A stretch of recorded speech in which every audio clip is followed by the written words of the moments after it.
I'm going to take a look at importing a three-dimensional model into Photoshop and balancing the perspective and the lighting of that model in a manner that's consistent with the background scenery that we've chosen. So we'll begin with creating a new file, and we're going to use the film and video format and HD 1080p. So we'll create that, and you'll notice these blue lines around the outside, they indicate the safety zone. So important text and visual material should be restricted to this interior area right here.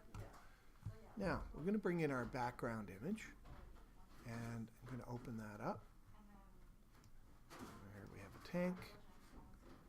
I'm going to use Command A to select all, Command C to copy, close that file, and then just paste it in. Now to scale it up, I'm going to use the transform command, Command T.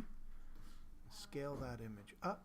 I'll hold down the Shift key just to ensure that it scales in proportion.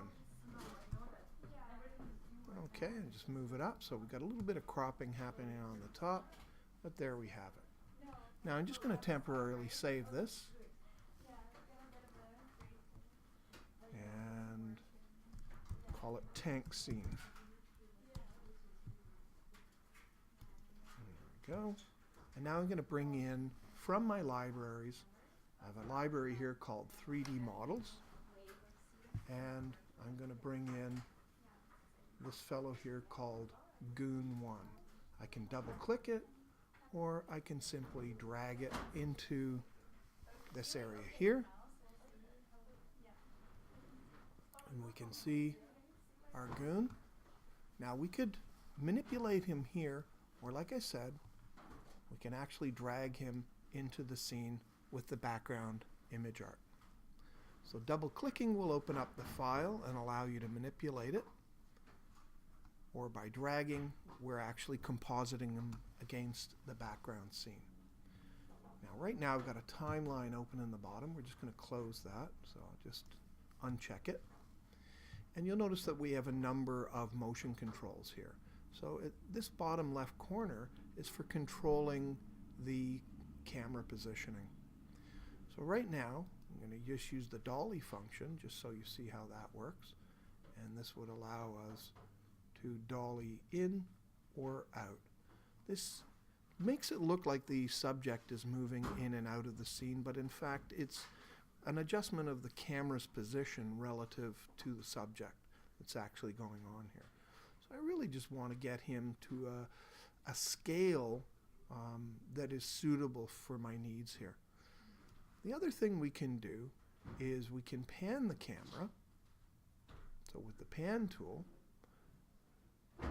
we can raise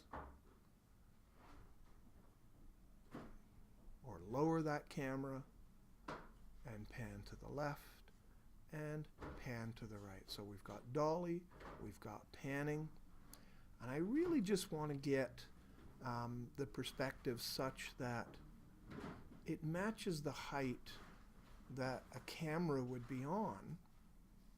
So if we imagine this shot taken from another tank and that our subject is between those two tanks, then I would want the camera to be slightly elevated. So I'm just going to put it to here.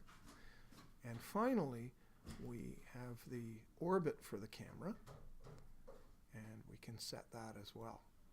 Now, this gives us the ability to shoot from below, shoot from above, and of course to rotate around the subject.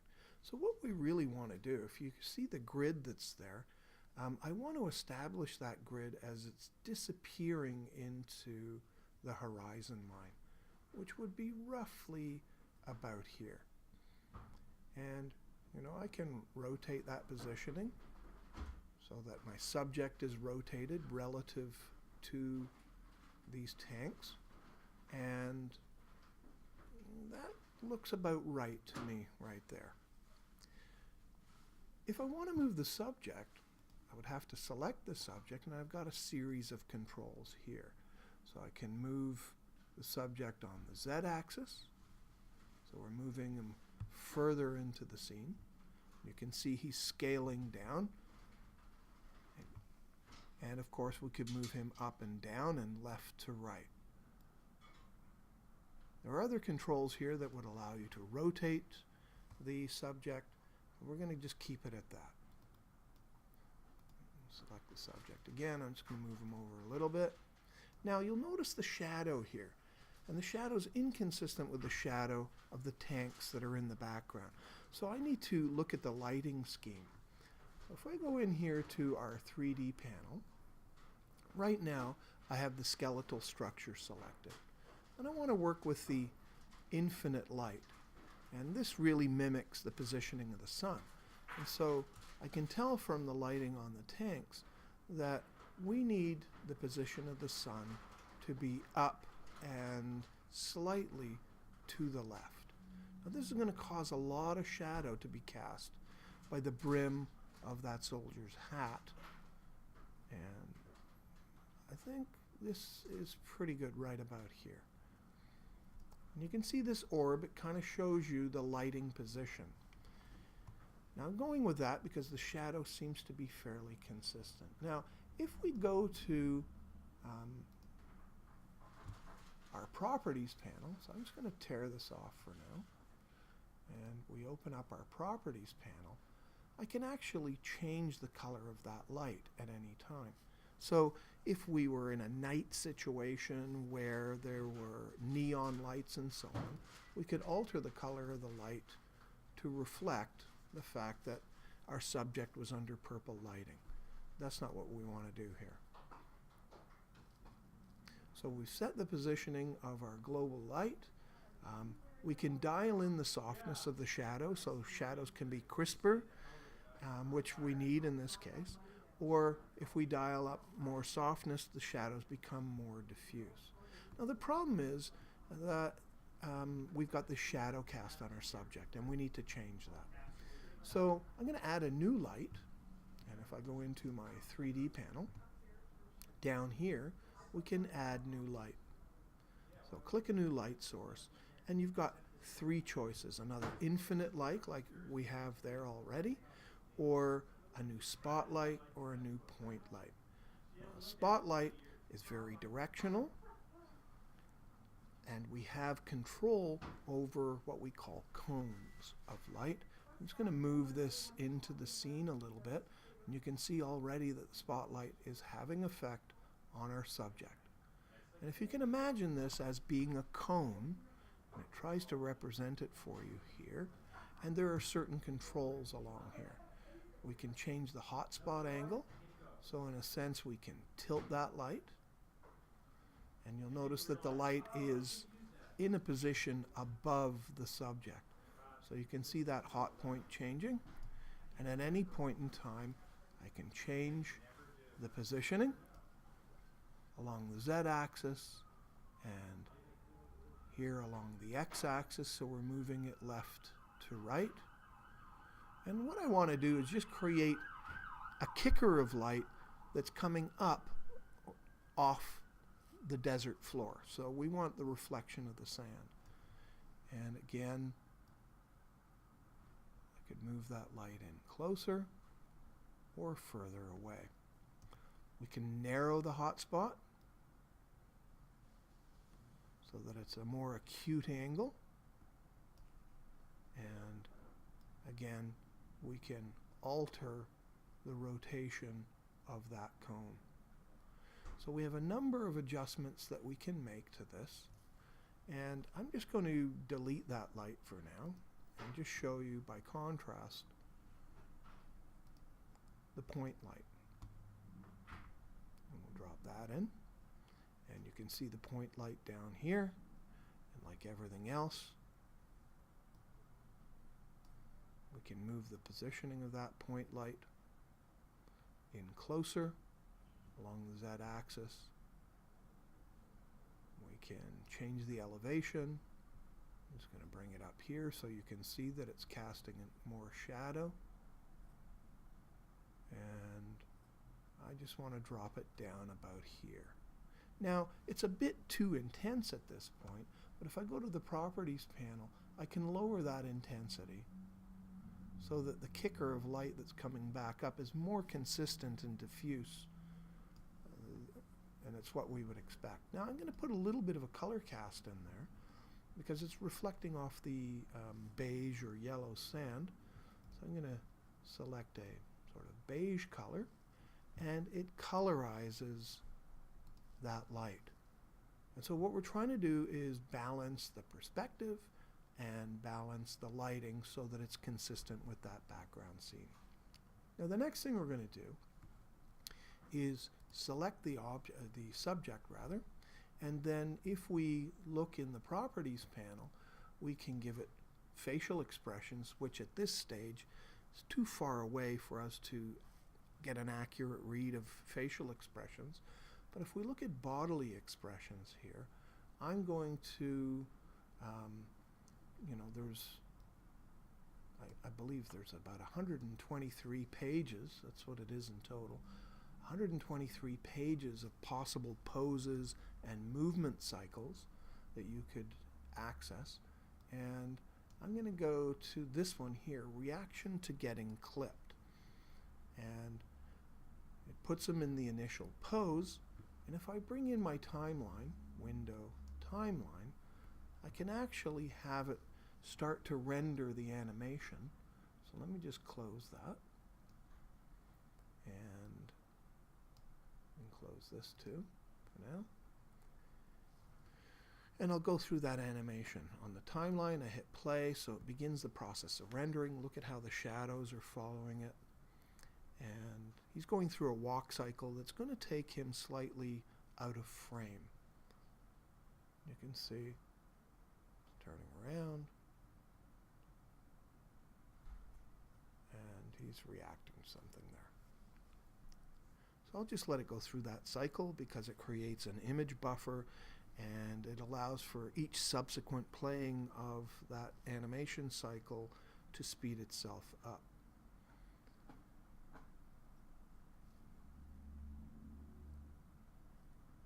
Now I want him actually reacting to something, and what I have is a sound of machine gun fire, and I'm going to add that in a little bit later. Again, just to show you, I can back up to the beginning, play the animation cycle again, and that should improve with time as the software creates image buffers, like I said. I'm just going to stop that, and I want to get the timeline to where he reacts to something. So we'll just scrub forward. There it is right there. He's turning, so we'll just back that up a little bit. And just prior to that turn is when I want him to react. And what it is reacting to is that machine gun fire. So right about there, I want to bring in an audio file. And so if we look down here, we have the capacity to add an audio track. And I'll click Add Audio. I got this from freesounds.org, and I've got a WAV file in there, and I'm going to open that up.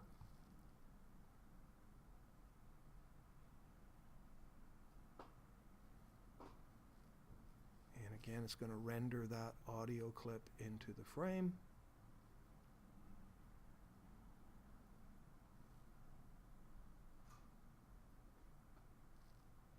There it is.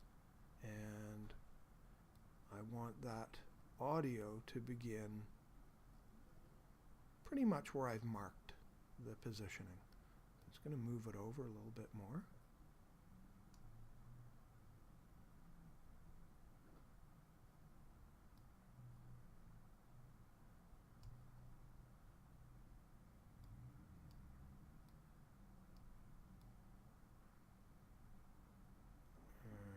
Oops, I've gone too far.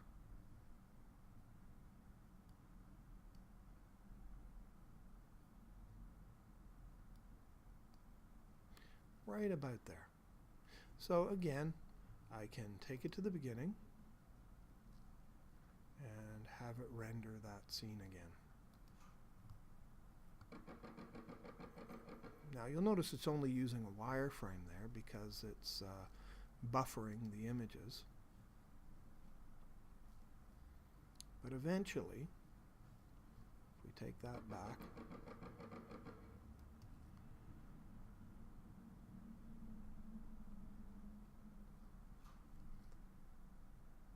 and take it back to the beginning of the timeline, you can see he's turning there.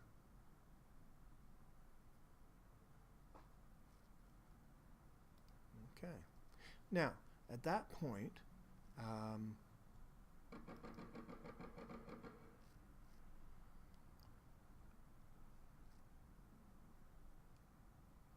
we want to actually render out that video. So let's take it right back to the beginning.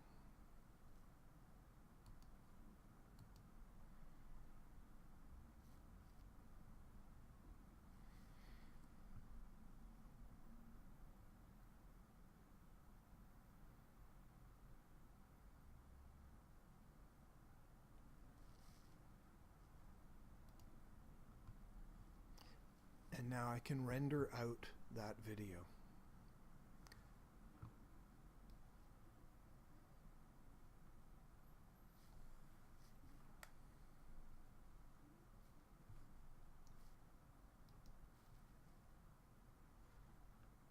So you can see, I'll choose render video. We don't see it here, it's just below the screen threshold, but we go into that flyaway menu and choose render video.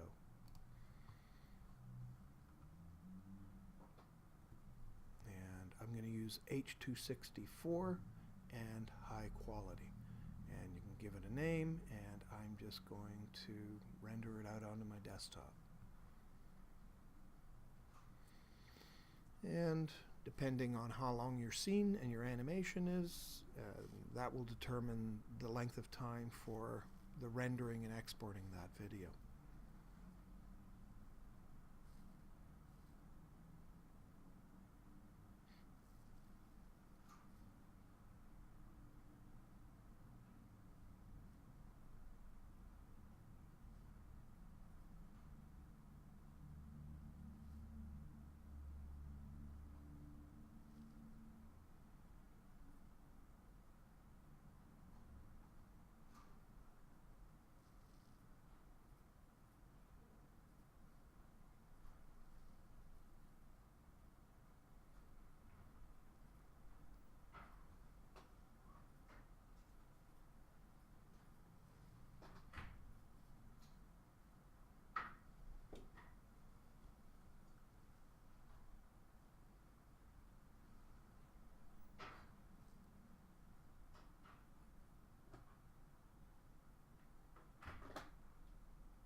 And here's the video. If we open that, we'll have a look at it.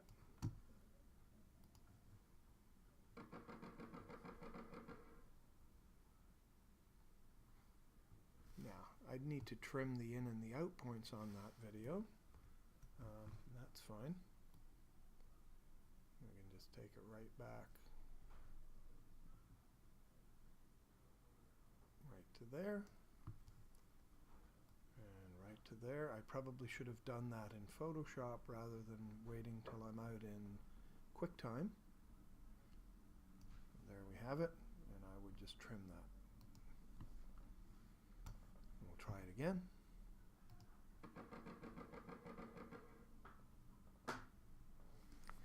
yeah, I probably could have moved the audio a little bit sooner. And so I would just make that adjustment here. Move the audio track up a little bit more and try the timing of that video again. So there you have it. Good luck with your animations.